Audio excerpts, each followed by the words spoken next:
Alright guys, so on this lesson we are going to start rigging up our fingers.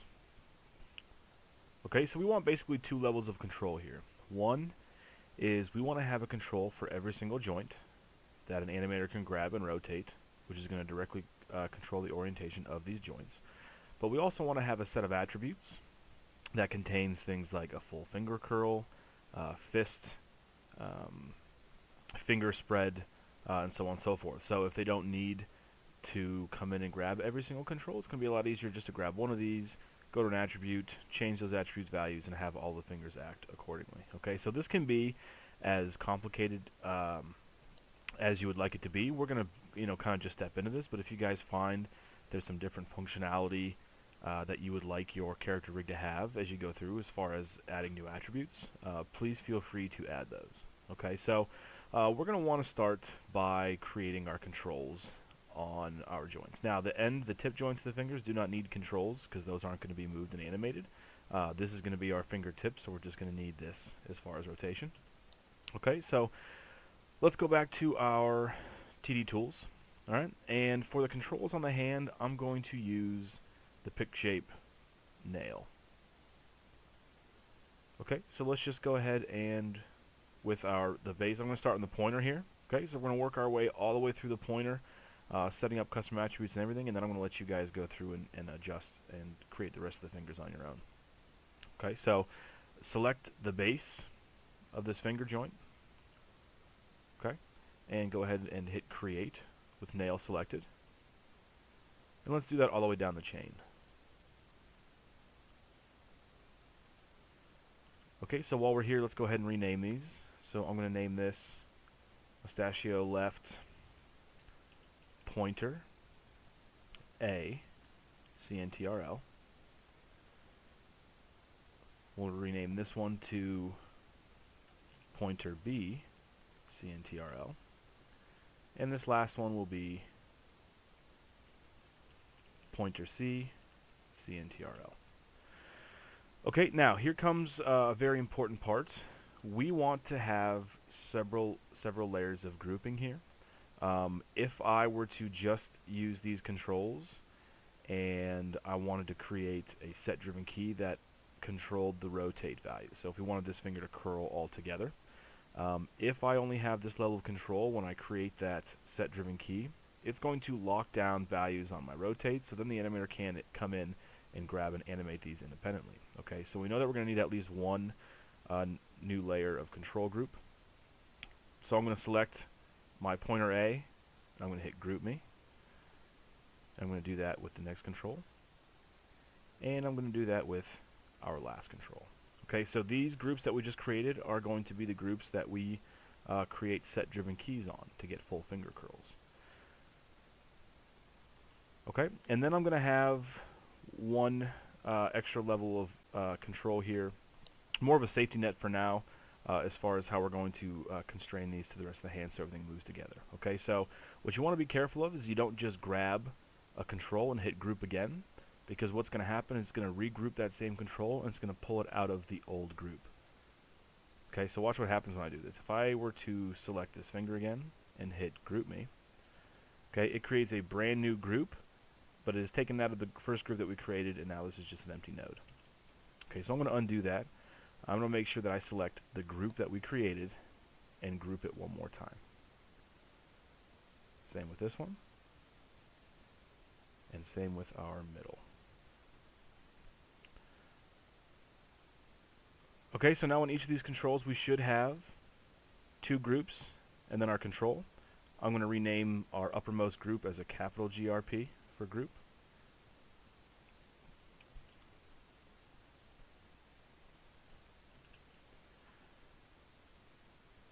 Okay, and now let's set up some connections. Okay, so I'm going to grab my first control here. I'm going to shift select the joint that it represents. Okay, so this is our base pointer. And I'm going to create an orient constraint. I'm going to do the same with this joint. Okay, so I'm select the control, select the joint, and hit G for orient constraint. And I'm going to select our tip control, select that last joint here, and do an orient constraint. Okay, so let's just make sure that they are rotating the proper joints, which they are. Okay, so let's go ahead and do some reparenting here. Alright, so I'm going to open up all of our controls here. Okay, so I want to take our uppermost, our capital GRP group, okay, of our mid control, and I'm going to parent that underneath our pointer A control. Okay, so we have two groups in our control, two more groups in our mid control, and then I'm going to do the same thing with our pointer C control. So I'm going to grab that uppermost group, and I'm going to middle mouse drag over top of our pointer B control and drop that in. Okay, so now everything should move together. So I will rotate the base. These two will follow. When I rotate the mid, the tip's going to follow, and then I can rotate this end independently. And that's what we want. Okay, so let's go ahead and let's create a new custom attribute. Okay, so the safest place to put these is I'm going to put them on this hand control that we have here, or our wrist, what we call our wrist control. Okay, so I'm going to select that, and I'm going to go to Edit, Add Attribute. Okay, so to keep things a little bit organized, I want to create a little bit of separation over here. So you can see if I just went to, let's do a pointer curl. You guys don't have to follow along. I just want to show you how this works. I'm going to do a pointer curl. I'm going to set my min-max to -10, +10, and make sure that this is a float. Actually, we can go ahead and leave that as integer. We're going to use whole numbers for this. Okay, I'm going to hit add. Okay, so it adds that value directly under our IK-FK switch. Okay, so as we start to add more and more of these, it's going to get very polluted over here and a little bit hard for the animator to go in and find these specific controls. So we're going to add some dividers between each of our individual fingers. Okay, so I'm going to go ahead and select our pointer control. I'm going to go to Edit, and let me go ahead and delete that attribute. Okay, so for this next control, let's go ahead and for our long name, let's do an underscore. Let's change this to enum. Okay, and let's go ahead and select blue and delete that name. Let's select green and delete that name. And let's go ahead and hit add. Okay, so now we have basically an underscore placeholder here that's going to separate our controls. Okay, so let's go ahead and let's work on just our pointer for now. Okay, so I'm going to add a new attribute, and this is going to be called pointer curl. Okay, let's change this back to integer. Let's do -10, +10, and hit add. Okay, let's go ahead and while we're here, let's go ahead and add another one. We'll come back to that later when we get to the other fingers. Okay, so right now we just have pointer curl, and we're going to leave it at that. Okay, so what I want is I want to be able to have this pointer curl drag between a value of 10 and -10, and that controls rotation on each of these controls. Okay, so I'm going to go ahead and set this to 0. Now, again, it's not the controls themselves that we're going to set these on. That is why we created their parent groups above. Okay, so let's go to key, set driven key, set. Okay, let's load that hand control with our pointer curl on it as our driver. Okay, make sure we select pointer curl. And let's go ahead in our outliner here and let's select our pointer A, small GRP, the pointer B, small GRP, and the pointer C, small GRP. Okay, make sure you're holding down control as you're selecting these so it doesn't select everything in between, just those first layer of groupings that we did. And let's hit load driven. So it should load pointer A, B, and C, small GRP. Okay, and we want to control our rotate Z. Okay, so a default value of pointer curl is 0. I want all these to be exactly where they are at now. So I'm going to go ahead and select each of these, rotate Z, key, rotate Z, key, rotate Z, key. Okay, so let's take this and let's say our positive 10 value is going to be curled in, like our character is making a fist. So I'm going to change that pointer curl value to 10. I'm going to select each of those groups that we're keying, and I'm going to rotate them.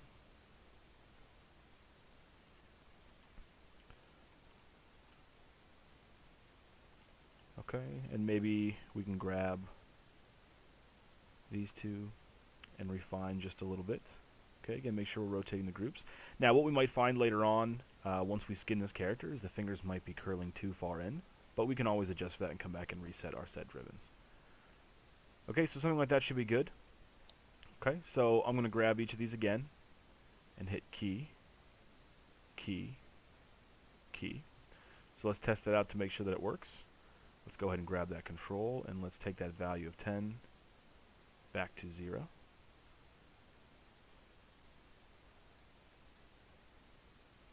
Okay, so everything's working fine. And now we're going to do our reverse curl, which is a little less unrealistic, but it always gives us a little flexibility, and we don't need to use it if we don't have to. Okay, so now the finger is going to curl upwards.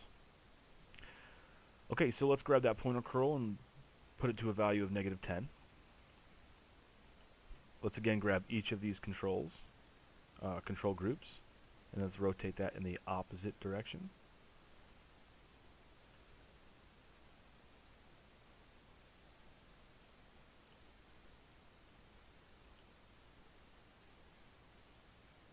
Okay, something like that should be good enough. Okay, and again I'm going to select these, and I'm going to hit key, key, and key. Okay, so now that pointer curl should be moving our finger, curling it in, which is great, curling it up, which seems to work. And because we've kept our controls and our groups and set-driven keys separate, if I wanted to curl that finger in, alright, but then maybe I wanted them to be, that hand to be pushing on a table or something like that a little bit, so it's going to curl maybe only part the way down, and then I can come in and grab these controls, and I can set keys on these as well to adjust that pose however I need it. Okay, so by keeping those separate, again, we're providing our animator with an extra level of flexibility and control, which is what we want. Okay, so I'm going to go ahead and make sure that I zero all these out.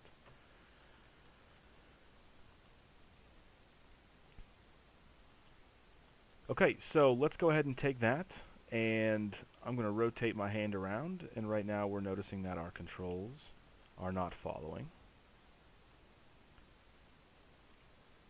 Okay, so let's grab our uppermost control and make sure that we grab our pointer A, capital GRP. Actually, let's make sure we can grab our hand control first, and let's control click to select that pointer A, capital GRP, and let's do a parent constraint. Okay, so now let's see if this all moves together. I'm going to rotate my wrist, the fingers move up, let's make sure that I can curl, which I can, and that our rotation functionality still works, and it does. Okay, we might want to also try to make sure that our IK still works. So right now I'm on IK mode in my IKFK switch. I'm going to grab my wrist control, and I'm going to move that around. I'm going to rotate my hand. Again, just testing that all of our hierarchies and our constraints are actually working together. I'm getting no errors in my mel line down here, so it seems that we've set up everything properly, which is great. Okay, so what I want you to do is I'm going to pause this video. I'm going to set up my middle finger and my ring finger the same way that I did my pointer. And then I'm going to start the video back up, and I want to show you we're going to need a little extra control on both our pinky and our thumbs.